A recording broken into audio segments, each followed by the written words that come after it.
And how is everybody doing? I'm Jay Elson, and this is Midco Motorsports. Well, if you like variety, the Jackson Motorplex was the place for you last week. Southwest Minnesota's newly renovated facility hosted 3 straight nights of racing, beginning with Thursday's visit from the USAC AMSOIL National Sprint Cars. Points leader Brady Bacon, Robert Ballou, and a number of other big names, part of the series' first stop in Jackson since 1988, and boy, did they put on a show. The series' winningest driver, Dave Darland, looked the part early on as he takes command of the 30-lap feature from the pole. He led the first 14 circuits, but lap traffic slowed him down considerably, and that's when Bacon pounced. The 69 finds a little extra juice out of turn 2 and replaces Darland at the front of the field. A few laps later, Ballou starts to make his move as well. Huge slide job in turn 1 helps him overtake Darland for the runner-up spot.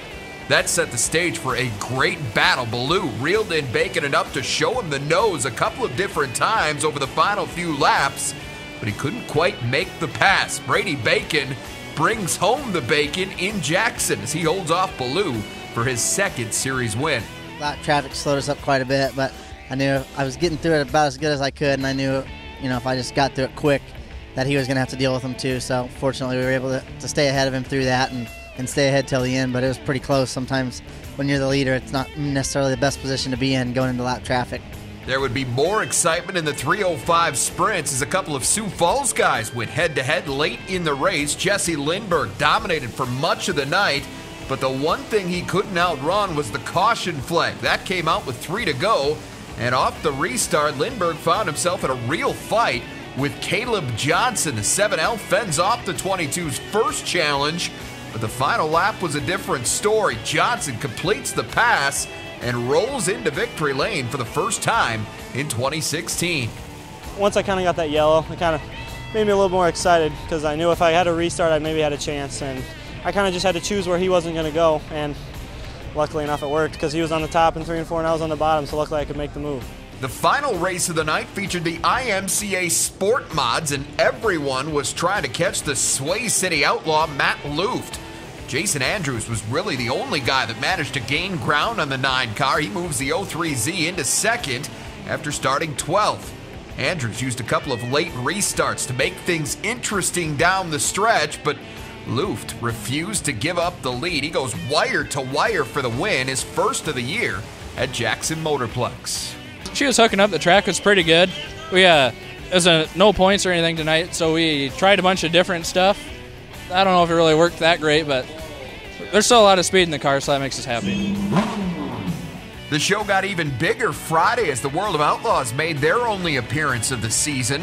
One guy made himself right at home. 2013 points champ Darren Pittman claimed the quick time, then won his heat and the dash to earn the pole for a series-leading 9th time this season.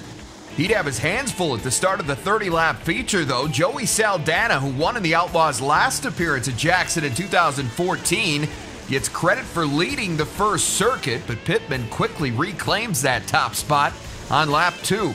The 9 draws another slight challenge a few trips later, this time from David Gravel, but Pittman manages to pull away from the 5 car as well. It looked like he might run away with it at that point, but a caution on lap 29 forced a green-white checkered finish.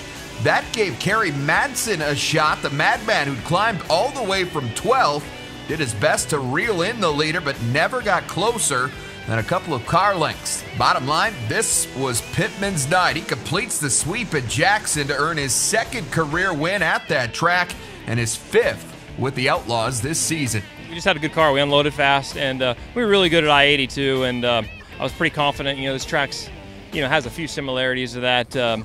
We just had a flat run in 3rd there that hurt our finish, but our car's really fast. So came with a lot of confidence, and we've won here in the past, and like I said, just good to get another win, but it just goes to show how good my team is and how hard they continue to work to give me fast race cars so we can go out there and try to get W's. Here's how the driver points looked after the weekend. Schatz remains the front runner, extending his lead to 78 over Brad Sweet.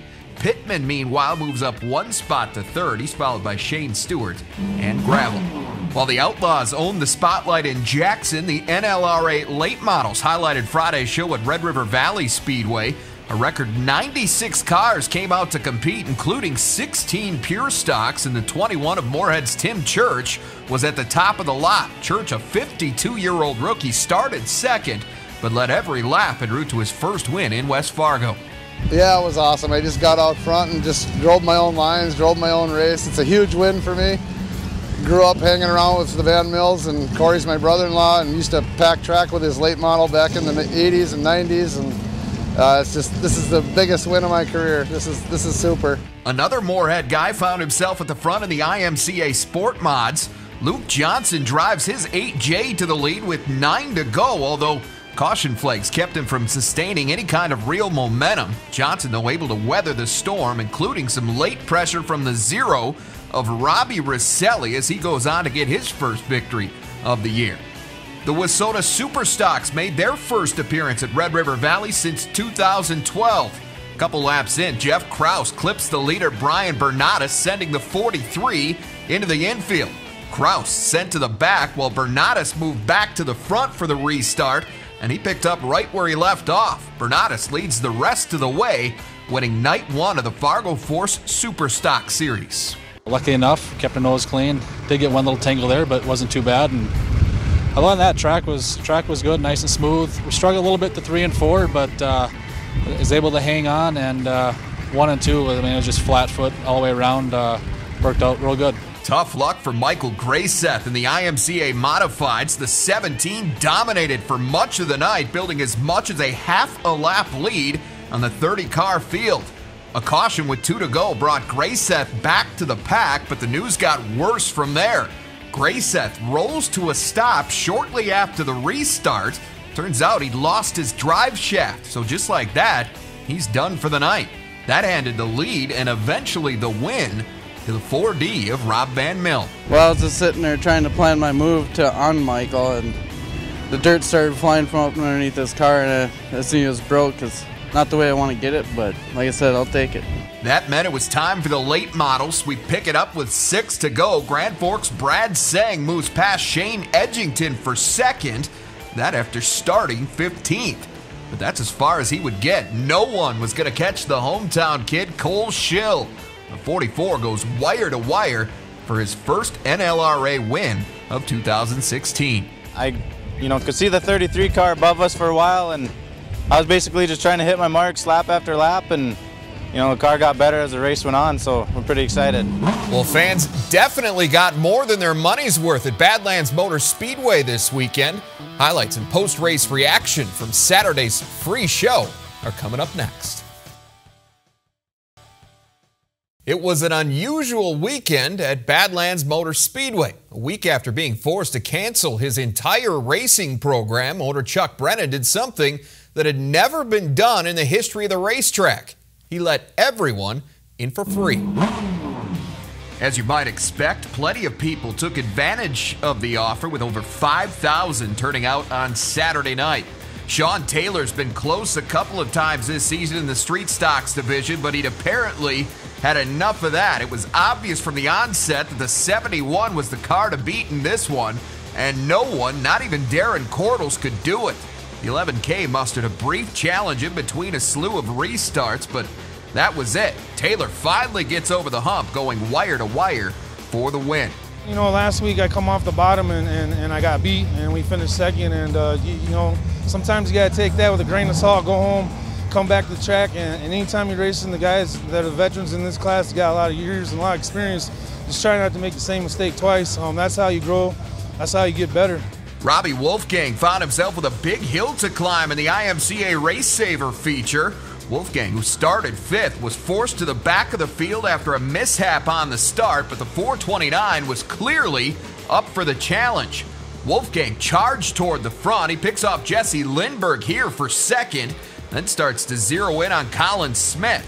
Smith looking for his first win at Badlands, but he's going to have to wait at least one more week. Wolfgang slingshots past him with a few laps to go and never looks back. Great run for the 429, which ends up in victory lane for the 3rd time in 4 weeks.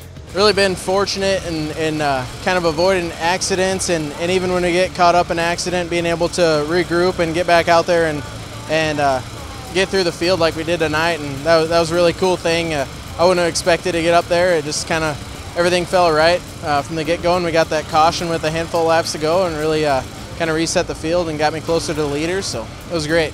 Another familiar car at the front of the 410 feature. Mark Dobmeyer jumped to the lead off the pole and quickly ran away from the field. Dobbs dominated for the first 18 laps, but that's where he ran into trouble. The 13 kisses the wall in turn 1, then loses the handle altogether. Not sure exactly what the problem was, but it was costly. Dobmeyer done for the night. That opened the door for someone, and that someone was Jody Rosenboom. The Rock Rapids, Iowa native inherited the lead and never gave it back. 5 races, now 5 different winners in the 410 sprints. We hurt this motor the first night at Jackson, just got it back first night on it. We've wrecked a couple cars, just haven't had much luck going into this year. We haven't been pretty subpar in our own mind. We took this car, went through everything, went through all the shot, went through absolutely every piece of this thing with a fine-tooth comb. Found some issues, I think, that we were having, and I think the hard work paid off tonight. Fans were treated to some great action at the front of the Hobby Stocks feature. Blake Ahrens, Dylan Fitzpatrick, and Dustin Gulbranson all fighting for the lead, with the 38S and the 6 pursuing the 22. Fitzpatrick just about gets him here, but Ahrens just enough stick off the corner to retain the lead. That was pretty much it for Fitzpatrick. Mechanical issues forced him to bow out moments later. Ahrens and Gulbranson would pick up right where they left off after the restart. The defending champ takes several shots at the lead, but Ahrens holds strong. He gets the win, while Gulbranson falls back to 3rd. Luck was a big part of the story in the Beamons feature. It was bad for Trevor Crocht. He loses a pin. That causes the hood to pop up into his field of vision. He did his best to deal with it, but eventually gives way to Tyler Tesh in the 22T. That's the good luck, and Tesh made the most of it. He'd have to fight off both the 14 of Nick Barger and the 9 of Mitch Van Engen as the race wore on, but the 22T equal to the task. Tesh becomes the night's 3rd first-time winner. Just stayed on the bottom, and I guess if they were going to pass me, I was going to make them go to the high side. We're getting the slick setup finally figured out, and been practicing with that, so I guess that's why. The USRA stock cars got off to a bit of a slow start on Friday. Al Lang racing for the lead early on. Whoops, full 360. Somehow no one hit him. Lang, though, would finish 13th. More trouble just after the restart. Rich Gregoire sends Spencer Callis spinning. Gregoire would be sent to the back of the field for that. All of that opened the door for points leader Elijah Ziebenberg, and the 66Z goes around Colby Clausen to take over the top spot here. And right then and there is when everyone else started racing for second.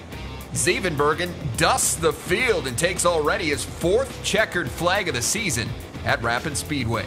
Sometimes you got to drive a long ways ahead of you to see it coming so you can just survive till the end when you got to have a car, and that definitely played part of it tonight. The track was tricky, but the car was good, so I mean, can't thank everybody enough that helps. Family ties helped Brian Brown get started in racing, but the man known as Blackjack says his career was created by some of the sport's all-time greats. We'll have that story next. Sprint car driver Brian Brown is enjoying another championship caliber season, and for more on the basis of Blackjack's success, here's Kelly Stewart. Thanks, Jay. Sprint car racing is not only a cutthroat event, but it's a cutthroat business. Fortunately, Brian Brown has surrounded himself with great people to help him find success on the track.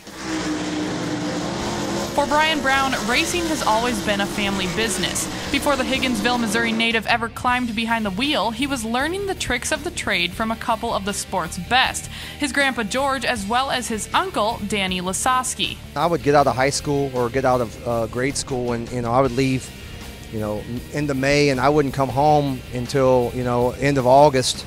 I would travel with them full time. So when it came time for me to finally be able to race, I felt like I had raced for a long time, even though I hadn't, just because I'd seen some of the races he'd won and some of the moves he made, and I felt like it made me a better racer even before I even stepped into the cockpit. Lasowski gets a lot of credit for showing him the ropes, but he doesn't get all of it. Like many of today's top drivers, Brown also looked up and learned from guys like Stephen Mark Kinzer, Sammy Swindell, and Doug Wolfgang.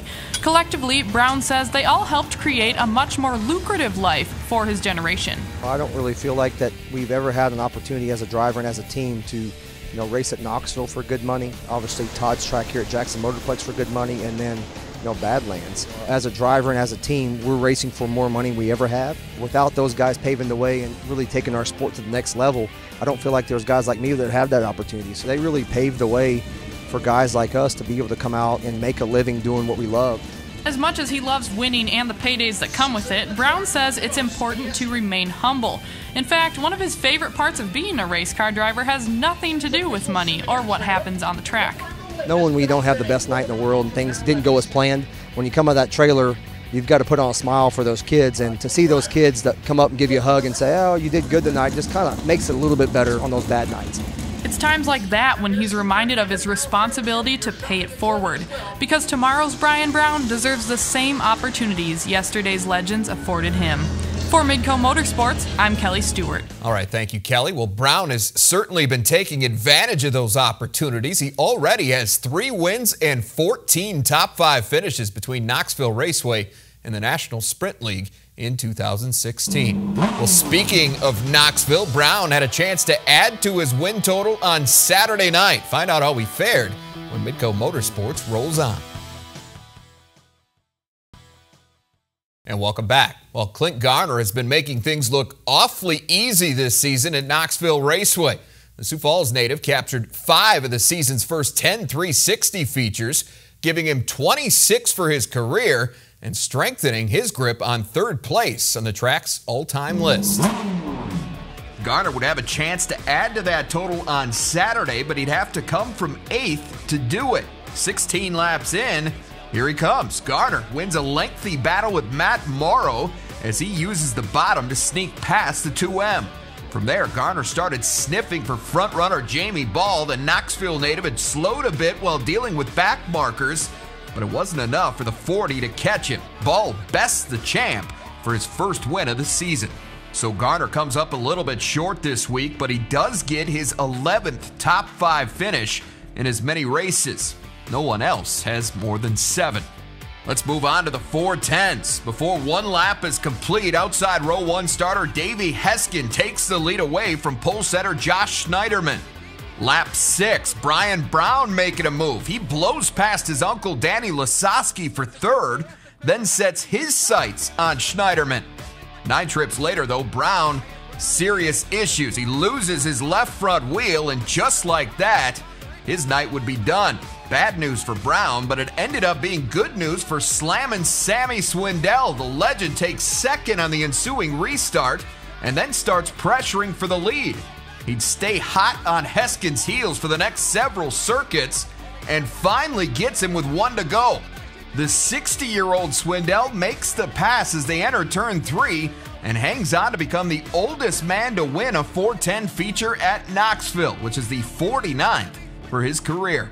The night also saw a change on the leaderboard. Brian Brown's bad luck cost him the top spot as he now trails defending champion Lasowski by 6 points.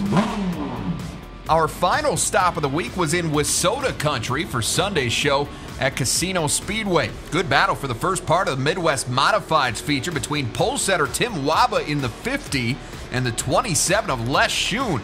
Schoon stayed right on Waba's tail for quite a while, but the 50 just too good. Waba pulls away for the win while Schoon falls back to 5th. The win was good, first time this year, so the track was good, the car worked good, and I was pretty happy about it. Maria Brockseek had the number 14 street stock dialed in for the start of that feature. She set the pace for the first several laps, but Jordan Tollickson wanted to go faster. The 32 gets a run on the bottom, and there was nothing Brockseek was going to do about it. The Montevideo, Minnesota native led the rest of the way, picking up his 2nd win of the weekend. Great story in the Modifieds. Morgan Ward, the daughter of longtime A-Mod and late model driver Scott Ward, now in her 5th season behind the wheel, came in still looking for that first career victory. She got off to a great start, quickly moving to the lead from the outside of row 1, and she was battle ready. The 37 JR fought off the 31 of Scott Hansen first, then survived a last lap test from Trevor Anderson in the 22 car, and how about this? Morgan Ward's wait is over. She sees checkers for the first time at her hometown track. I think tomorrow is going to hit me, but I'm really, really excited right now, and I don't know, actually, for real. My crew has spent so many hours and so many days on my car, and we finally have been starting to figure it out. It was new last year, so it's kind of just a combination of starting up front, and my car was set up just perfect. The Ward family back in action for the late model feature, although this time it was Scott that was racing for the lead. Ward battling the 1 of Dusty Peterson and Chad Becker in the 12. Peterson bests him briefly. The Ward answers moments later. Oh, but they were just getting started. Back comes Peterson with Becker not far behind, and the three trade the lead several times. Engine issues eventually force Ward to bow out. That leaves Peterson and Becker to duke it out, and this one goes to the 1 car. Peterson gets his first career late model victory in a thriller. It was really tough because the car was really tight on the center, so you really had to just mash it in and get the brake and stab it and get it to come around. So it was, once Scott Ward got in front of me, I didn't know if I was going to have a chance of getting that yellow, kind of saved me. Well, we have reached the white flag. We'll wrap things up with a look at your Midco Motorsports calendar next. Here's a look at your Midco Motorsports calendar. Remember, we are off next week to celebrate the 4th of July. We'll be back here Thursday, July 14th.